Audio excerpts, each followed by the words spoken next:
जब भी कोई प्रधानमंत्री अमेरिका का दौरा करता है तो H1B वीज़ा चर्चा में आ जाता है।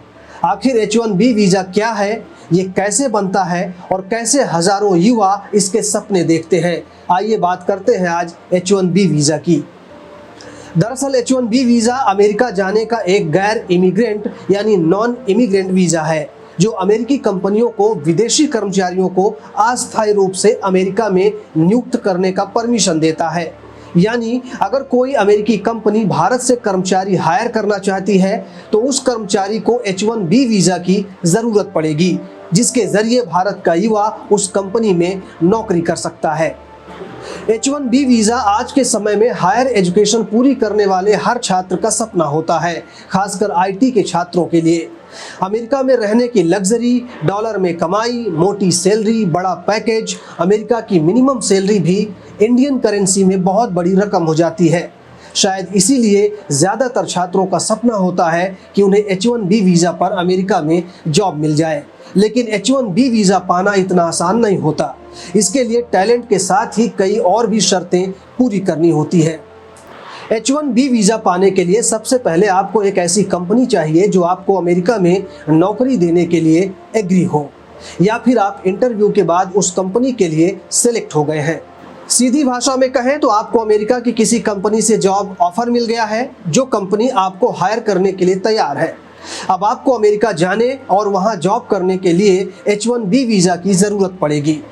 वही कंपनी आपका वीज़ा स्पॉन्सर करेगी जिसने आपको हायर किया है, यानी आपकी फाइल वो कंपनी H1B वीज़ा के लिए अमेरिकी इमिग्रेशन ऑफिस में लगाएगी। जब आपको जॉब का ऑफर मिल जाता है तो आपकी कंपनी अमेरिका के लेबर डिपार्टमेंट में LCA यानी लेबर कंडीशन एप्लीकेशन के लिए फाइल लगाती है, जिसमें मिनिमम वेज से लेकर कई शर्तें पूरी करने की बात लिखी होती है। इसके बाद LCA के साथ आपकी फाइल अमेरिका के सिटीजनशिप और इमिग्रेशन विभाग को भेजी जाती है, जिसमें सभी डॉक्यूमेंट के साथ एक निश्चित फीस देनी होती है। इसके बाद अगर ज़रूरी हुआ तो आपकी काउंसलिंग यानी वीज़ा के लिए इंटरव्यू भी लिया जा सकता है, वरना आपको H1B वीज़ा जारी हो जाता है। लेकिन जितनी प्रक्रिया मैंने आपको बताई ये इतनी आसान नहीं होती। इसमें बहुत समय लगता है और सभी शर्तों को पूरा करना आसान नहीं होता है। अब सवाल ये है कि कितने लोगों को हर साल H1B वीज़ा मिलता है। दरअसल अमेरिका में हर साल के लिए H1B वीज़ा का एक कैप निर्धारित किया गया है, यानी एक निश्चित संख्या में ही अमेरिकी सरकार हर साल H1B वीज़ा जारी करती है। उससे ज़्यादा वीज़ा जारी नहीं हो सकता, आवेदन चाहे जितने भी आ जाएं। ये अमेरिकी सरकार का नियम है। अब ये जानना ज़रूरी है कि ये कैप कितना है। H1B वीज़ा में 2 कैप निर्धारित हैं। पहला रेगुलर कैप होता है और इसी रेगुलर कैप में भारत के या फिर किसी दूसरे देश के युवा अप्लाई करते हैं। रेगुलर कैप में H1B वीज़ा की संख्या हर साल 65,000 निर्धारित है। इसमें से भी 6,800 चिली और सिंगापुर के लोगों के लिए रिजर्व है।